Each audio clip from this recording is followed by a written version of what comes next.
It's sentencing day in South Delhi. It feels like Judgment Day for all of India. Hundreds are out in the streets. They demand the harshest penalty for the men who gang raped a 23-year-old woman on a bus.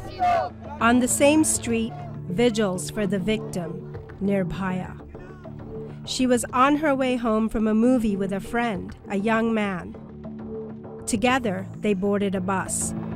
He was beaten. She was violently raped. So brutally, she later died from her injuries. It was an act that shocked the world. International outrage. Outrage and grief in India. Anger sweeps across India. The demand here is to see some action taken very, very quickly. In Hindi, Nirbhaya means without fear. It's not her birth name, but a pseudonym the media used to conceal her identity. As I watch the crowd await a verdict, I can't help but think about another name. A young woman who galvanized my homeland, who sparked Indians to demand justice in a similar way in 1972.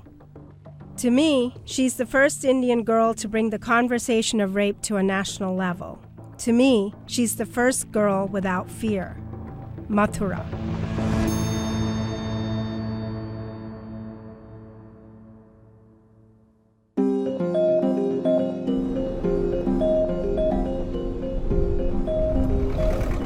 This is the land Mathura is from.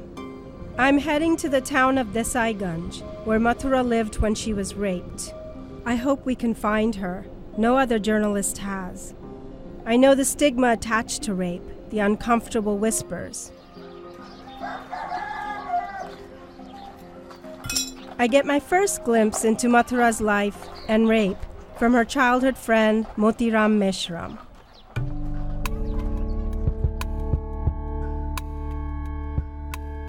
Confirm detail उसने बताया हमारे पास में कि मेरे से जो rape हुआ, मेरे को पुलिस संदास में ले गए, मेरी चड्डी छोड़े. अगर ये हादसा अगर आज होता 2013 में अगर होता तो कम से कम उसको 10 साल की कम सजा नहीं होती दोनों लोगों को.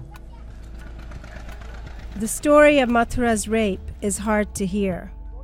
Meshram says he actually walked Mathura to the building where it happened that night.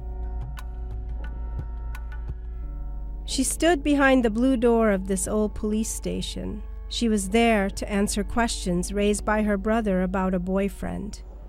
But then, it started. Light बंद कर दिया. वैसे हमने चिल्ला के उठ गए, बोले तुम लाइट क्यों बंद कर दिया. हम दोनों भी लोग थाने में घुस गए. घुसने के बाद मैंने आवाज मारे, मथुरा तू कहाँ है, मथुरा तू कहाँ है, मथुरा तू कहाँ है. She was silent in the back. She'd been raped and ordered by her rapist to keep quiet or go to jail. After it was over, she ran out crying.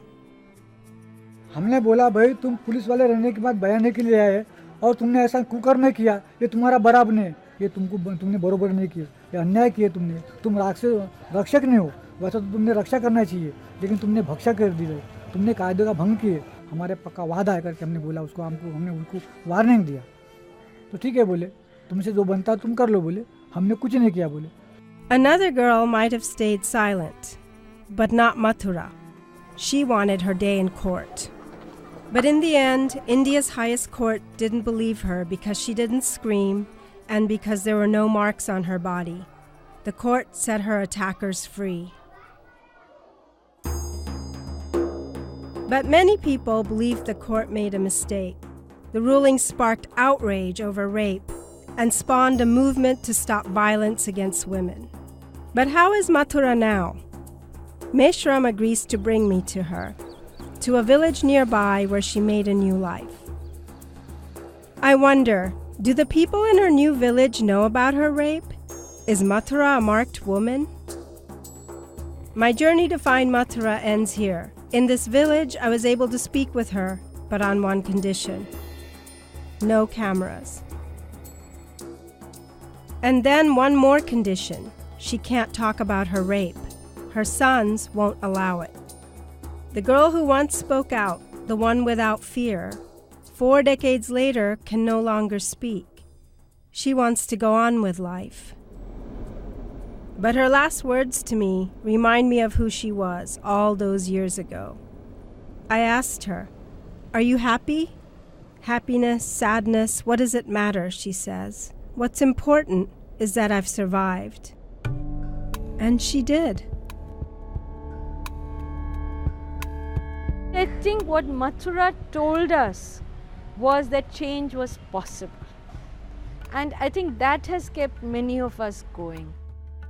That's Indu Agnihotri. She was among the women who protested after the Mathura rape case. What we want is the certainty of justice, quick justice, not allow a case to prolong for the next 2 decades when the young woman, her entire life is ruined in the process because she has to give up on the case or she has to give up on moving on in her personal life. India, wake up! India, today, outside the Delhi courthouse, a more modern India is giving Nirbhaya, the gang rape victim, her justice. She's not alive to see it, but like Mathura, she has helped change a nation.